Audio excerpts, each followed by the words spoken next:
السلام عليكم. بسم الله والحمد لله والصلاة والسلام على رسول الله. ربي اشرح لي صدري ويسر لي أمري واحلل عقدة من لساني يفقهوا قولي.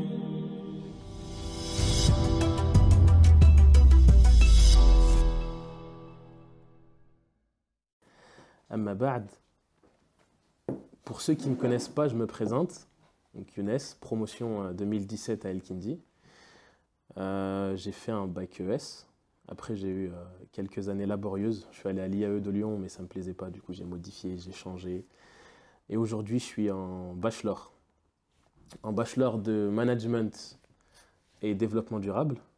Ce que je voulais vous présenter aujourd'hui, j'ai pas envie de faire ça long, bref, etc. et tout. J'avais simplement envie de vous dire les choses que j'aurais aimé entendre à votre âge. On nous dit souvent, allez jusqu'au bac, faites un bon bac, ayez une bonne moyenne, etc., etc. Et puis ensuite, donc nous on grandit, donc on fait primaire, collège, lycée, et on arrive en terminale, et on est face à certaines problématiques où on se dit, ouais mais ok, là maintenant je suis à 2 mois du bac ou je suis à 1 mois du bac, mais je sais pas concrètement quoi faire.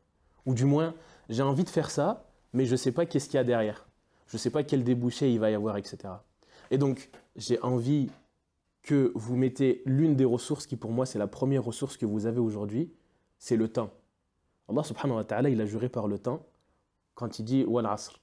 Et donc, votre temps, en réalité, il est précieux. Et je comprends que vous ayez des révisions ou des choses à faire, mais en réalité, et vous-même, vous le savez au fond, que du temps, vous en avez. J'aimerais bien qu'à la suite de cette conférence-là, Inch'Allah, vous mettez ce temps-là en pratique pour essayer de déterminer réellement ce que vous avez envie de faire et plus ce que vous avez envie d'être plus tard. Et là, je vais vous poser une question, c'est comment est-ce que vous vous voyez dans 10 ans?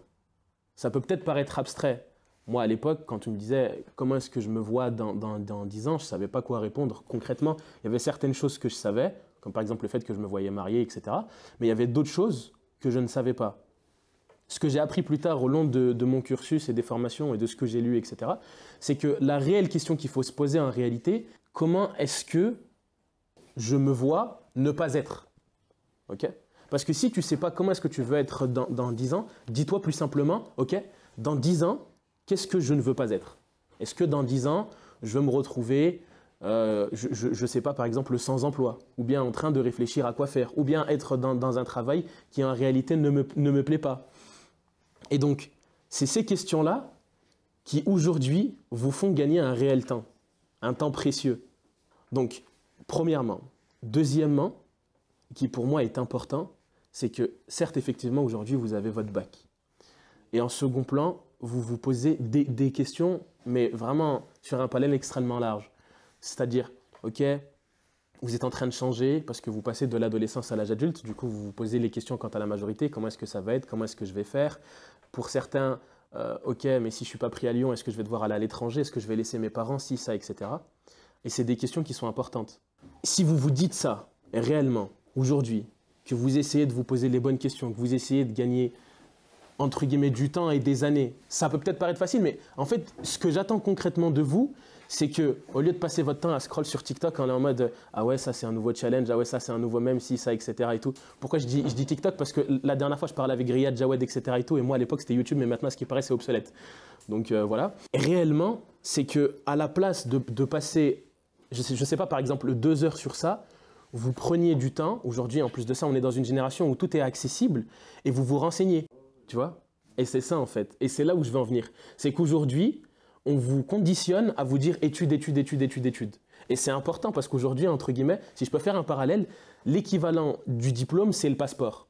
Réellement, aujourd'hui, en étant le plus honnête possible avec vous, un diplôme, c'est un passeport. Lorsque vous avez un diplôme d'une grande école de commerce ou un diplôme réputé, etc. et tout, vous avez un passeport d'un pays ultra à côté, tel que les États-Unis, le Canada, etc. et tout.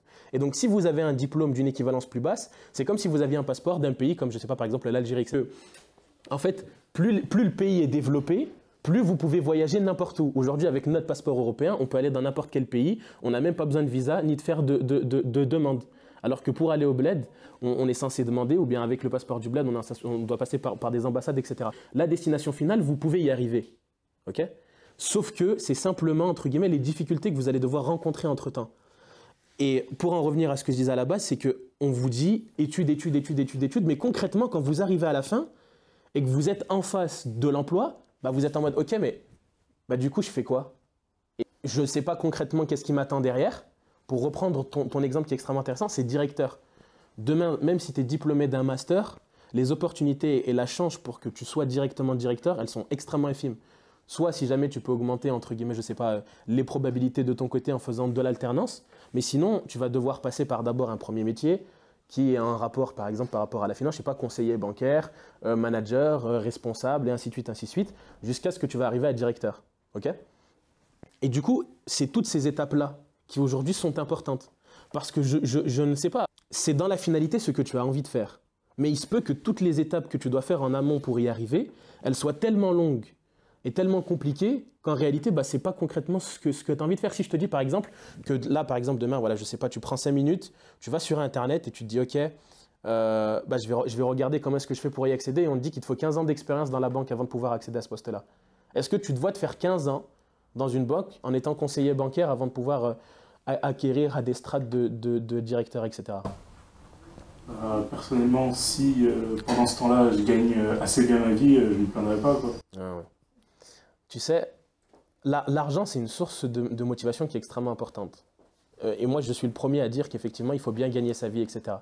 Sauf que quand tu te lèves tous les matins, tous les jours, et c'est ça qui vous attend en réalité, tous les jours de votre vie, ok, ou du moins 5 jours dans la semaine, de 9 h à 17 h, exactement comme quand vous êtes en cours aujourd'hui, et que vous vous levez, même si je vous donne 10 000 € à la fin du mois, si vous faites quelque chose avec des gens que vous n'aimez pas, dans un domaine que vous n'aimez pas, pour quelque chose que vous n'aimez pas, vous n'allez pas tenir. Vous allez peut-être tenir 1 an, 2 ans ou 3 ans, mais au final, les 10 000 € que vous avez à la fin ne vont pas valoir la valeur du temps qui est extrêmement importante. Parce que là, aujourd'hui, dans votre vie, vous voyez l'importance, entre guillemets, de l'argent. Vous dites, ok, aujourd'hui, si j'ai 10 000 €, je peux faire ça, ça, ça, etc. Et tout.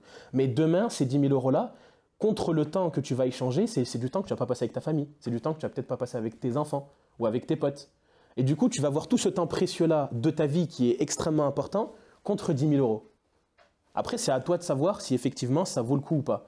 Mais dans la plupart des cas, c'est ce qui fait qu'il y a des gens, après 10 ans ou 5 ans d'expérience dans un domaine, ils se retrouvent à changer.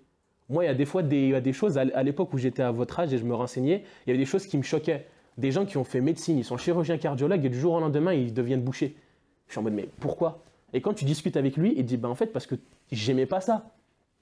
Même si c'est super gratifiant, même s'il y a peut-être 15 personnes qui veulent être à ma place, même si j'ai dû me battre dans mes études pour arriver jusqu'à là où j'en suis aujourd'hui, j'aime pas ça. Je préfère découper de la viande.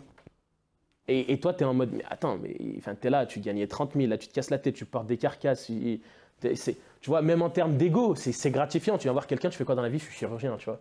Là, je suis en mode, je pèse, tu vois. Et lui, non. Parce que ce qu'il aimait le matin, ce qu'il faisait triper quand il se levait le matin, c'était de vendre de la viande aux gens. Et donc, c'est ça. Mettez votre temps à bon usage. Pourquoi est-ce que je vous dis aujourd'hui? Parce qu'une fois que vous allez être lancé dans la machine, c'est beaucoup plus compliqué. Par exemple, demain, je ne sais pas, vous vous lancez dans des études, vous vous lancez en licence de management pour reprendre mon exemple, il faut du courage pour se dire que, ouais, non, en fait, ça ne me plaît pas et je vais changer. Parce que pendant ce temps-là, toi, tu es en contact avec tes potes qui sont Al-Kindi et tu vois les autres qui ils sont en 2e année, 3e année. Et toi, tu es en 1re année parce que tu recommences tout depuis le début. Et tu es en mode, ok, mais est-ce que je vais faire ci, ça et je vais reprendre. Et donc, prenez du temps maintenant. Investissez votre temps maintenant pour pouvoir, entre guillemets, ensuite, savoir à minima où vous voulez aller. Là, aujourd'hui, le niveau qu'on vous demande au bac, il est à 0,5. Vous allez peut-être faire des cursus où vous allez devoir travailler à 200%. Ceux qui veulent faire médecine après, bon courage, Allah yaoun, parce qu'il y a un monde entre le bac et la médecine. Mais quand je vous dis un monde, c'est, si je peux vous donner une image, vous là, vous avez une petite colline, c'est le baccalauréat. L'Everest, c'est ce que vous allez devoir faire pour arriver en médecine. Ok? Et donc, si vous n'êtes pas prêt à tous les sacrifices et que vous doutez de ce que vous avez envie de faire ou du moins vous n'êtes pas sûr, qu'est-ce qui va se passer? C'est que de 1, vous n'allez pas mettre toutes les chances de votre côté et de 2, vous allez peut-être vous dire, ouais, mais au final, c'est pas trop ce que j'ai envie de faire, du coup, je vais faire autre chose, etc. Wallahu alam. Maintenant, par rapport à la deuxième des choses, c'est quoi? C'est que je vous parlais de votre devoir en tant que musulman. Et je dis ça à moi-même, moi le premier, c'est qu'on s'investisse dans notre communauté. Qu'on essaye d'aller et qu'on ait des prétentions qui soient élevées. arrêtons de se dire que nous n'avons pas les capacités pour faire quelque chose. Parce que celui qu'on a avec nous, c'est pas un prof, c'est pas un papa médecin, c'est pas un ancien élève. Celui qu'on a avec nous, c'est Rabbul Alamin. Ok? Et si vous mettez votre intention et vous êtes fermement convaincu qu'Allah subhanahu wa ta'ala vous permettra d'arriver là où vous voulez aller, eh bien, wallah al-adim, il n'y aura personne qui pourra vous en empêcher. Il y a un hadith, c'était le prophète avec Abdullah ibn Abbas, et le prophète il regarde Abdullah ibn Abbas et lui dit, je vais t'enseigner quelque chose. Je ne vais pas vous faire tout le hadith parce qu'il est un peu long, je vais vous faire que la fin. Il lui dit, oh Abdullah, si tout le monde se mettait en commun pour pouvoir te nuire, alors il ne pourrait te nuire que parce qu'Allah subhanahu wa ta'ala l'aura permis. Et si tout le monde se mettait en commun pour pouvoir te prodiguer un bien, il ne pourrait y arriver que parce qu'Allah subhanahu wa ta'ala l'aura permis. Et donc réellement, prenez conscience qu'avec vous, vous avez Allah.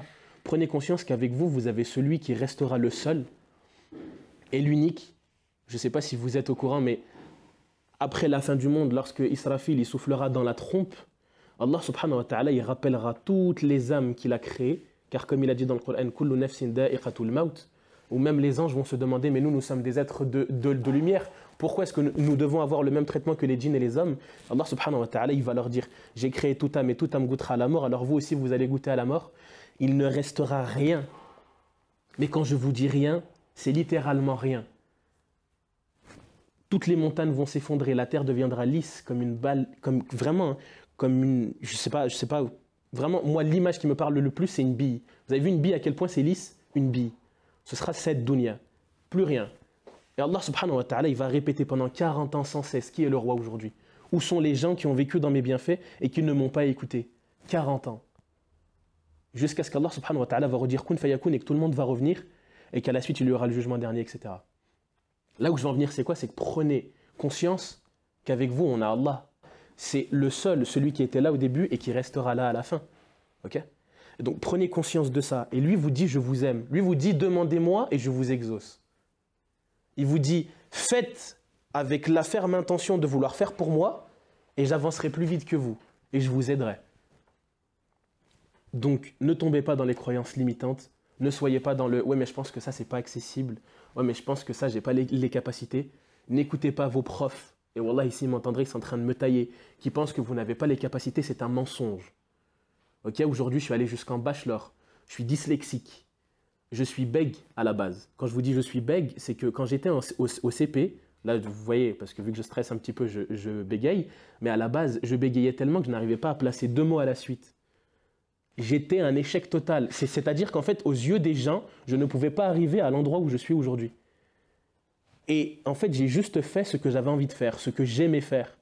Et j'ai pu arriver là où j'en suis aujourd'hui. Donc si moi, j'ai réussi à le faire, n'importe qui peut le faire. Ok? Donc allez-y, croyez en vos rêves, foncez, vivez. Rappelez-vous qu'Allah subhanahu wa ta'ala, il est avec vous. Et wallahu a'lam, si vous avez des questions, je vous écoute. Il y a les pizzas qui nous attendent. Du coup, bismillah.